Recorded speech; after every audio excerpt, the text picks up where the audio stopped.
गुलाब के पौधे पर नई फ्लावरिंग स्टार्ट हो गई है, नए शूट्स भी निकल रहे हैं और गुलाब की कलम को लगाने का भी सही टाइम है। जो लोग नए गुलाब के पौधे को लगाना चाहते हैं, वो भी लगा सकते हैं। लेकिन कई बार मैं ऐसा देखती हूँ कि फ़ैब आते-आते हमारे गुलाब का पौधा मरने लगता है। आज के प्रक्रिया में मैं आपको बताने वाली हूँ कि आप किस तरीके से अपने मरते हुए गुलाब को बचा सकते हैं या फिर आप गुलाब पर दोबारा फ्लावरिंग कैसे ले सकते हैं, या फिर आपके गुलाब में कलियाँ छोटी आ रही हैं, कम फ्लावरिंग होती है, तो इस ट्रीटमेंट को कीजिए। इससे गुलाब में फूलों की संख्या बढ़ेगी, फूलों का साइज़ भी बढ़ेगा और एक चीज़ और है, गुलाब ज़्यादा दिनों तक सर्वाइव कर पाता है। ऐसा नहीं होता कि खिलने के 1 दिन बाद ही उसकी कलियाँ झड़ने लगें। यानी कि जड़ों की मजबूती का पूरा ध्यान इस प्रोसेस में हम रखेंगे। ये एक मेरे गुलाब का पौधा है। देखिए, इस पर ये जो फंगिसाइड लगाकर एक प्रोसेस पूरा ट्रीटमेंट किया था हमने और दोबारा इसमें जो है शूट्स आने लगे हैं। कई बार जो ट्रीटमेंट हम अपने पौधों पर करते हैं, जो ऑर्गेनिक वे होता है, वो आने वाले मौसम, बदलते हुए मौसम में आपके पौधे को बहुत ही सुरक्षा देता है और पौधा दोबारा फ्लावरिंग के लिए रेडी हो जाता है बिना मरे हुए। हमें ऐसा लगता है कि पौधे में फूल तो खिल रहे हैं, बस कोई खाद दे दिया और पौधे में फूल लेते रहे, लेकिन प्रॉब्लम तब आती है जब सिचुएशन चेंज होता है, वेदर चेंज होता है और आपका पौधा मरने लगता है। देखिए, मेरा एक गुलाब का पौधा है, ये पौधा ऑलमोस्ट सूखने के कगार पर है। सबसे पहले आप इस तरीके से खुरच कर देख लीजिए, यदि आप अपने मरते हुए गुलाब को बचाना चाहते हैं, कि यदि ये अंदर से ग्रीन है, मतलब यह पौधा सर्वाइव कर जाएगा, इस पर हम ट्रीटमेंट कर सकते हैं। आज के वीडियो में 2 तरीके के सिचुएशन पे मैं बताने वाली हूँ कि मरते हुए गुलाब को कैसे बचाना है, और दूसरी चीज़, गुलाब के लिए सबसे अच्छा फर्टिलाइज़र कौन-सा है, गुलाब में ज़्यादा फ्लावरिंग कैसे ले सकते हैं। ये गुलाब पर दोबारा फ्लावरिंग हो रही है। ये जुलाई के बाद से एक बार फ्लावरिंग, इसमें नवंबर तक बहुत ही अच्छी फ्लावरिंग हुई थी। फिर दोबारा इसमें नए शूट्स आ रहे हैं। सबसे पहले 2-3 चीज़ें ध्यान रखें। गुलाब को पूरे दिन के सनलाइट में रखना है। गुलाब जो है धूप के अभाव में कभी भी अच्छी फ्लावरिंग नहीं करता है। पूरे दिन के सनलाइट में भी इसके पत्ते अभी जलेंगे नहीं। और गुलाब को अपने पत्ते पर स्प्रिंकलिंग बहुत पसंद है, यानी कि पानी से स्प्रे या किसी भी चीज़ से आप स्प्रे किया करें। सबसे पहले जिस पौधे को आप बचाना चाहते हैं या फिर जिसमें खाद डालना चाहते हैं, आप गुड़ाई करेंगे। देखिए, नीचे मिट्टी में मॉइस्चर भी है, ये बहुत ज़रूरी है। यदि फ्लावरिंग चाहिए तो मिट्टी में मॉइस्चर का होना ज़रूरी है। इसमें मैंने ये बादाम के छिलके जो आपको दिख रहे हैं, ये अंदर दबा दिया था, क्योंकि गुलाब को कैल्शियम की बहुत ज़्यादा ज़रूरत होती है और ये कैल्शियम का अच्छा स्रोत है। कई बार आप लोगों को वीडियो में बता चुकी हूँ, खैर उस पर अभी बात नहीं करते हैं। अब इस पर कुछ इस तरीके से गोलाई सा हम बना देंगे कि ताकि ये फैले नहीं, जो कुछ भी हम फर्टिलाइज़र दे रहे हैं वो वहीं पर रहे। अब आपको चाहिए चाय पत्ती। यूज्ड टी लीफ यदि आप लेंगे तो भर के 1 चम्मच लेंगे, धो करके सुखा करके यूज़ कीजिए। लेकिन मैं फ्रेश टी ले रही हूँ, इसलिए 1 सिंपल स्पून मैंने ले करके मिला दिया है। इसका लिक्विड भी दिया जा सकता है, लेकिन मिट्टी अभी मॉइस्ट है, इसलिए अभी इसमें वाटरिंग ज़्यादा नहीं कर सकते। मतलब खाद देने के बाद फिर वाटरिंग करो, फिर चाय पत्ती में मिलाकर करूँगी तो ओवर वाटरिंग हो जाएगा और गुलाब में ओवर वाटरिंग कभी भी नहीं होनी चाहिए।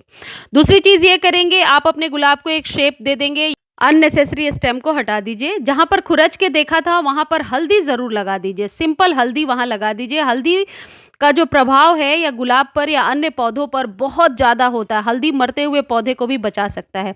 जब कभी भी आप गुलाब की कटिंग करें, उसके कटिंग पर जहाँ से आपने कट किया है वहाँ हल्दी लगाना ना भूलें, क्योंकि आपने देखा होगा गुलाब में डाईबैक की प्रॉब्लम बहुत ज़्यादा होती है।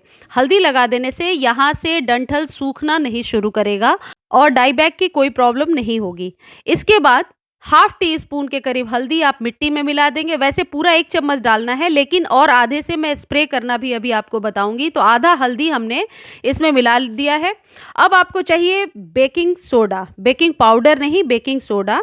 1 चम्मच से थोड़ा कम लिया है, क्योंकि मुझे सिर्फ एक ही अपने पौधे पर ट्रीटमेंट करना है। यदि आपको ज़्यादा चाहिए तो भरकर 1 चम्मच ले लीजिए, 10 गमले के करीब आप यूज़ कर सकते हैं। इतना 1 पिंच ऑफ हल्दी ले लिया। पानी आप जितनी भी चाहिए, आधा लीटर 1 लीटर इसमें मिला लीजिए कुछ इस तरीके से, और इसे मिलाने के बाद आप स्प्रे बॉटल में भर लीजिए। अब मैं पहले आपको ये बता देती हूँ कि बेकिंग सोडा क्यों हम इस्तेमाल करते हैं और इसका क्या उपयोग है पौधों पर। देखिए, गार्डनिंग में बेकिंग सोडा जो है, ये सोडियम बाइकार्बोनेट बहुत ही ज़्यादा पावरफुल एक फंगिसाइड भी है और नए जर्मिनेशन को लेने में ये हेल्प भी बहुत ज़्यादा करता है और गुलाब पर तो ये बहुत ही ज़्यादा इफ़ेक्टिव है। गुलाब को एसिडिक सॉइल पसंद है और बेकिंग सोडा जो है 1 चम्मच सिर्फ यदि महीने में 1 बार आप स्प्रे करेंगे तो पीएच लेवल भी मिट्टी का मेंटेन रहेगा।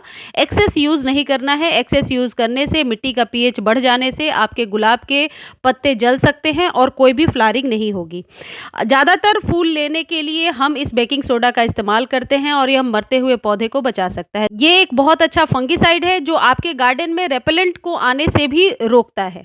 दूसरी चीज़ ये है कि आपके पास यदि सड़ी हुई गोबर की खाद है तो 1 मुट्ठी आप डाल सकते हैं, नहीं तो ये रोज़ किंग नाम का एक फर्टिलाइज़र है मार्केट में। रोज़ किंग या किसी भी नाम से होगा लेकिन स्पेशल ये रोज़ का ही फूड है। अब कुछ लोग कमेंट में पूछ रहे थे कि गुलाब के लिए सबसे अच्छा फर्टिलाइज़र कौन-सा है?